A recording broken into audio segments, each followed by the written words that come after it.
किस्सा कुर्सी का में आपका बहुत बहुत स्वागत है। मैं हूं आपके साथ अनुराग मुस्कान। मैं हूं आपके साथ चित्रा त्रिपाठी। शाम के 7 बज चुके हैं। अब से ठीक 13 घंटे के बाद काशी के कुरुक्षेत्र में नरेंद्र मोदी हुंकार भरेंगे। काशी के कुरुक्षेत्र को फतह करने के फौलादी इरादे से मोदी बनारस में पर्चा भरेंगे। आज केजरीवाल ने अपना नामांकन दाखिल कर दिया। केजरीवाल ने पर्चा दाखिल करने के साथ ही अपनी जीत का दावा भी कर दिया। लेकिन जब मोदी मैदान में उतरेंगे तो फिर कुरुक्षेत्र की पूरी चाल बदल जाएगी। सबको 13 घंटे बाद के उस पल का इंतजार है जब मोदी का प्लेन बनारस के बावतपुर हवाई अड्डे पर उतरेगा।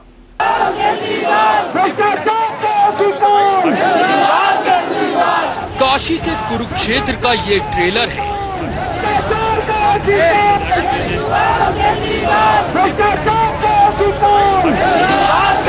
काशी के कुरुक्षेत्र का ये ट्रेलर है।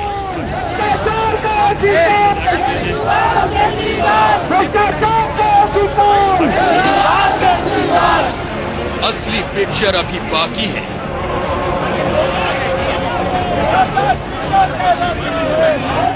कुरुक्षेत्र की असली फिल्म तो मोदी के आने के बाद दिखेगी।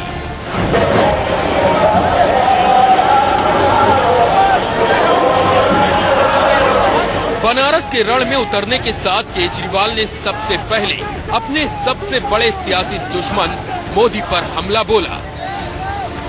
जिस पंडित मदन मोहन मालवीय ने अपनी यूनिवर्सिटी के अंदर किसी नेता को नहीं आने दिया था, किसी पुलिस वाले को नहीं आने दिया था, कल उसी बनारस हिंदू यूनिवर्सिटी के अंदर नेता ही नेता और पुलिस वाले ही पुलिस वाले होंगे।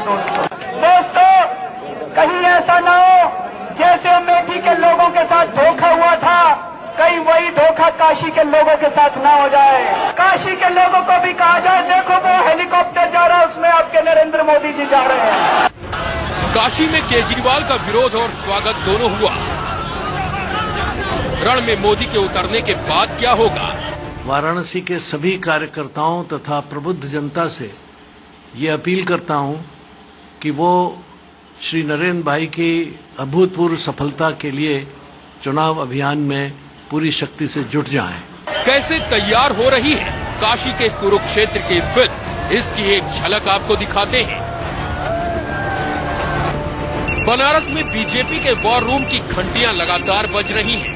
कुरुक्षेत्र में कब कैसे किस को सियासी मात देनी है, इसकी पूरी रणनीति बनाई जा रही है।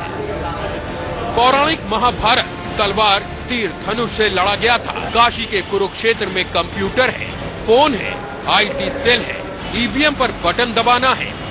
मोदी के रण में उतरने से पहले सबकी निगाहें अपने अपने कंप्यूटर स्क्रीन पर हैं।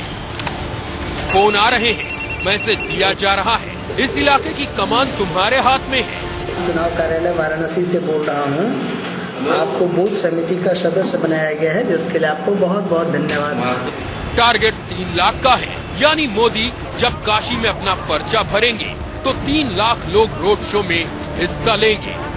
ग्रामीण क्षेत्रों से भी भारी संख्या में कार्यकर्ता अपने अपने वार्डों से निकलकर यहाँ आने वाले हैं और लाखों की संख्या में नामांकन के लिए लोग आए। अब आपको बताते हैं मोदी कब, कैसे, कहां से नामांकन के दौरान गुजरेंगे।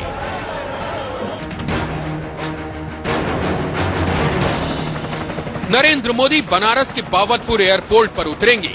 यहां से बनारस हिंदू यूनिवर्सिटी यानी बीएचयू के लिए रवाना होंगे।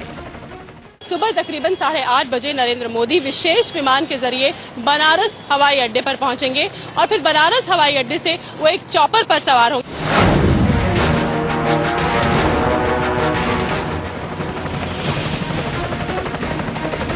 मोदी का हेलीकॉप्टर बनारस हिंदू यूनिवर्सिटी के हेलीपैड पर उतरेगा। हेलीपैड पर मोदी का स्वागत होगा और मोदी कार से बीएचयू के गेट पर जाएंगे। यहां मदन मोहन मालवीय की इस मूर्ति पर माल्यार्पण करेंगे। बनारस हिंदू यूनिवर्सिटी का हेलीपैड है, उस हेलीपैड पर उनका चॉपर उतरेगा, लैंड करेगा। हेलीपैड से इस प्रमुख द्वार तक, बनारस हिंदू विश्वविद्यालय का ये प्रमुख द्वार आप देख रहे हैं, इस प्रमुख द्वार तक नरेंद्र मोदी कार में सवार होकर आएंगे और फिर यहाँ से कुछ ही कदम की दूरी पर आप देख सकते हैं मेरे पीछे, ये बनारस हिंदू यूनिवर्सिटी के संस्थापक महान शिक्षाविद मदन मोहन मालवीय की प्रतिमा है। कुछ ही कदम की दूरी पर मदन मोहन मालवीय की ये प्रतिमा, और इस प्रतिमा पर नरेंद्र मोदी माल्यार्पण करेंगे।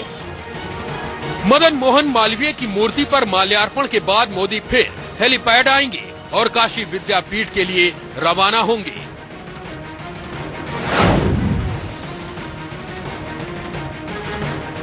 काशी विद्यापीठ में सरदार वल्लभ भाई पटेल की मूर्ति पर माल्यार्पण करेंगे।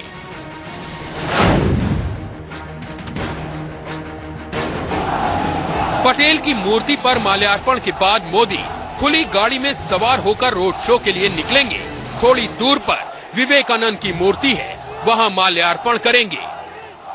सरदार पटेल की प्रतिमा पर माल्यार्पण करने के बाद खुली गाड़ी पे सवार होके वहां से श्री विवेकानंद जी के प्रतिमा तक पहुंचेंगे। वहां पे माल्यार्पण के बाद कचहरी स्थित भीमराव अंबेडकर जी के माल्यार्पण करने के बाद नामांकन के लिए प्रस्थान करेंगे। पटेल की मूर्ति से कचहरी की दूरी 7 किलोमीटर की है। कहा जा रहा है कि मोदी का रोड शो 2 किलोमीटर का होगा। भीड़ ज्यादा होगी, इसलिए 2 किलोमीटर की दूरी तय करने में 2 से 2.5 घंटे लगेंगे। मोदी जब कचहरी पहुंचेंगे तो सबसे पहले भीमराव अंबेडकर की मूर्ति पर माल्यार्पण करेंगे। फिर अपने प्रस्तावकों को लेकर कलेक्टर के चैम्बर में पर्चा दाखिल करने के लिए जाएंगे। शीतल राजपूत के साथ रजत राकेश टंडन, वाराणसी, इंडिया न्यूज। काशी में पिक्चर तो अभी बाकी है और आइए इस पिक्चर को समझने की कोशिश करते हैं। इस वक्त 3 संवाददाता हमारे साथ जुड़ रहे हैं। शीतल राजपूत बीएचयू से हमारे साथ हैं, इसके अलावा काशी विद्यापीठ से हमारे साथ विपिन चौबे हैं और साथ ही रजत राकेश टंडन हमारे संवाददाता अस्सी घाट से हमारे साथ हैं।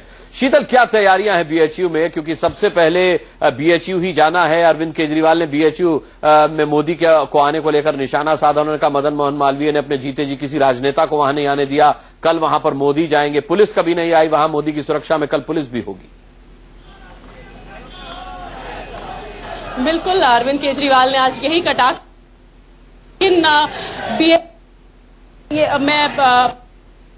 कि आपको दिखाएंगे प्रमुख द्वार काशी हिंदू विश्वविद्यालय का मेरे पीछे है और बिल्कुल इसी द्वार से होते हुए नरेंद्र मोदी आएंगे बाहर और बिल्कुल इस द्वार के सामने मदन मोहन मालवीय की प्रतिमा है, उस पर माल्यार्पण करेंगे।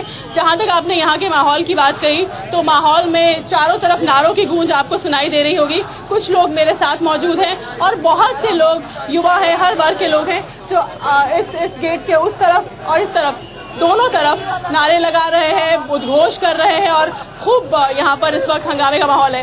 कुछ लोग मेरे साथ मौजूद हैं, आप देख सकते हैं ये शख्स नरेंद्र मोदी का मास्क लगा यहाँ खड़े हैं और इन्होंने ये प्रण किया है, ये कहते हैं कि जब तक नरेंद्र मोदी पीएम नहीं बन जाते ये मास्क नहीं उतारेंगे, जो कि थोड़ा अविश्वसनीय लगता है। आपने कहा कि आप ये मास्क नहीं हटाएंगे जब तक नरेंद्र मोदी पीएम नहीं बन जाते, ये कैसे संभव है? और हम लोग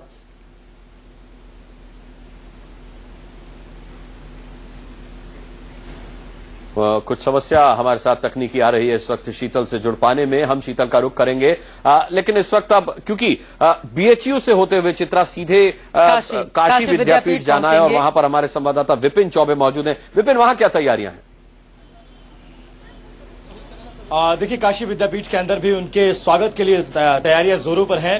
काशी विद्यापीठ में आने के बाद वो सीधे सिगरा रोड से होते हुए सरदार वल्लभ भाई पटेल की मूर्ति पर माल्यार्पण करेंगे और यहां से सीधा मिंट रोड यानी जहां विवेकानंद की मूर्ति है वहां पर जाएंगे, वहां माल्यार्पण करेंगे और वहीं रोड शो खत्म हो जाएगा। लेकिन ये पूरी दूरी जनसंपर्क और रोड शो करते हुए जाएंगे। हालांकि भीड़ बहुत ज्यादा होगी, तादाद बहुत ज्यादा होगी, गाड़ियों का काफिला बहुत ज्यादा होगा, नेता उनके साथ बहुत ज्यादा होंगे। तो बहुत भव्य स्वागत करने की तैयारी, बहुत भव्य और ऐतिहासिक इसको पल को बनाने की तैयारी। और काशी की जनता से सीधे हम जान लेते हैं कि जब वो काशी विद्यापीठ आएंगे, सरदार वल्लभ भाई पटेल की मूर्ति पर माल्यार्पण करेंगे तो कैसी फिजा होगी मलदहिया चौराहे की और यहां से किस तरह के वातावरण में वो यहां से आगे कलेक्ट्रेट तक का रास्ता तय करेंगे।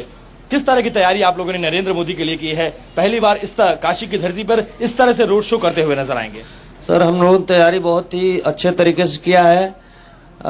ऐसा तैयारी जो है बनारस में जो है ऐतिहासिक तैयारी है। समझ लीजिए कि नरेंद्र मोदी जी के लिए सारे युवा इकट्ठा हुए हैं और सभी तैयारियां जो है बहुत ही अच्छे तरीके से हुई। बहुत अच्छे तरीके से तैयारी हुई। माल्यार्पण करने के बाद रोड शो करेंगे, जनता से जनसंपर्क करेंगे, अभिवादन स्वीकार करेंगे और तमाम जो जितने भी महापुरुष हैं सबको माल्यार्पण करते हुए कलेक्ट्रेट तक पहुंचेंगे। किस तरह का पल और काशी वाले क्या महसूस कर रहे हैं?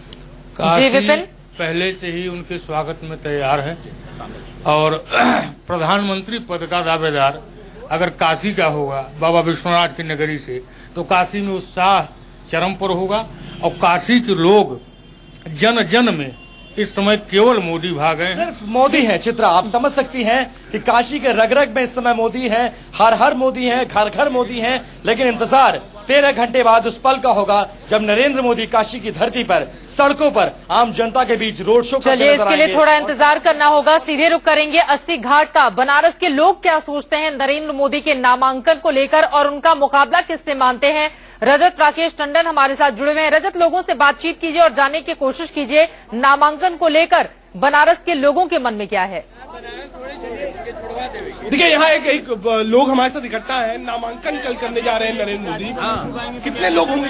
कम से कम 3 से 4 लाख लोग यहाँ पे नामांकन भरवाने के लिए, मोदी के लिए सब लोग समर्थन में हैं यहाँ इस बार। रजत, जनता से बात कीजिए, ये तो समर्थक हैं बीजेपी के। काशी में मोदी जी को लेकर एक दीवानगी का माहौल है। आप चारों तरफ देख रहे हैं, घाटों से लेकर गलियों तक सभी लोग मोदी मोदी कर रहे हैं। उनको विकास के रूप कल कितने लोग काशी में रहेंगे? कम से कम 5 लाख लोग। 5 लाख लोग। कितने युवा रहेंगे उसमें? युवा कम से कम 3 लाख लोग रहेंगे। युवा 3 लाख लोग रहेंगे। काशी कैसे देखता है नरेंद्र मोदी को? बिल्कुल एक नई आशा और एक नई किरण है इस देश के लिए, और प्रधानमंत्री के रूप में वो उस नए मुकाम को पहुंचाएंगे देश पे, जिसके लिए यहाँ पे सारी पब्लिक जुटी हुई है। और निश्चित लौटेंगे रजत, आपके पास लौटेंगे। और काशी की जनता जो जुड़ती है 80 घाट पर, हर तरह के, हर तबके के लोग वहां पर अड़ीबाज तक जुड़ते हैं। हम सबसे भी जानेंगे कल नामांकन के बारे में जो मोदी का है उसके। शीतल का एक बार फिर रुख करेंगे। शीतल, आप अपनी बात और लोगों से बात कर सकती है। उस वक्त कुछ तकनीकी खामी आ गई थी।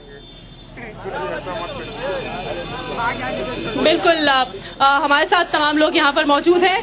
अच्छा, कल नरेंद्र मोदी आएंगे पहली बार, जब से वो घोषित हुए यहाँ से उम्मीदवार, पहली बार वो यहाँ आ रहे हैं। यहाँ सबसे पहले आएंगे। काशी हिंदू विश्वविद्यालय, आप यहीं रहते हैं, यहीं पढ़ते हैं, तो आप लोगों के मन में किस तरह का यूफोरिया है? आसपास तो हम खूब नारेबाजी देख रहे हैं। जी, मुझे लग रहा है कि ये बनारस इतिहास में नामांकन में पहली बार होगा कि इतनी जनसंख्या में लोग जाएंगे और ये बनारस का इतिहास होगा जो नामांकन में सब होगा जी।